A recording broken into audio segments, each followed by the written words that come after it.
તો મિત્રો પહેલા તો સહિતરભાઈ વસાવાનો પૂરો વિડીયો સાંભળી લો। હું પ્રચારમાં ફરું છું ત્યારે મને વાડવામાં પણ ઉચકવા માટે એલસીબી ની આખી સ્ટાફ અને આખી પોલીસ આવેલી છે અને અમને આ જંગલમાં પણ અમને કુંભારક અને જંગલમાં પણ મને ઉચકવા માટે આ લોકો ઉતરીને મારી ગાડી ચોફેર ફરી વળ્યા છે અને અમને હેરાનગતિ કરે છે।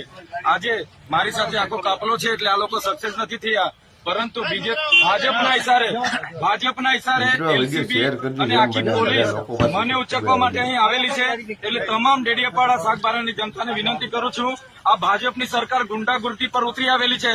તમામ પોલીસને મારી પાછળ મને ઉચકવા માટે મૂકી દીધી છે, પણ તમામ જનતા તો મિત્રો સહિતરભાઈ વસાવાના હવે રોજ દિવસે ને દિવસે આપણે આપણી સાથે રહેવું એ હવે જોખમ બની ગયું છે। કારણ કે સહિતરભાઈ વસાવા ઉપર હવે જોરદાર બધી જગ્યાએ બહુ એટલે બહુ એની માથે એવા એટલી ભીણ છે કે એની વાત પૂછવામાં। કારણ કે જ્યારે પણ કોઈ પણ જગ્યાએ જાય અથવા કે પ્રસાર માટે જાય, કોઈ પણ કાર્ય કરવા જાય, પોલીસ કર્મચારીની પણ સાથે સાથે ગાડી હોય, ડીએસપી પોલીસ કર્મચારીઓની અને સીડીઓને આતે ઘણી બધી પોલીસ કર્મચારીઓની સાથે ગાડીઓ હોય અને ક્યારે સહિતરભાઈ વસાવા કંઈક ખોટું કરે અને ક્યારે એને ઉપાડી લેવી એટલે કે ઉપાડે એને જેલમાં પૂરી દેવી એમ એ બાબતે ઘણી બધી અત્યારે સહિતરભાઈ વસાવા થોડીક ચર્ચા પણ કરે, તમે સાંભળી છે।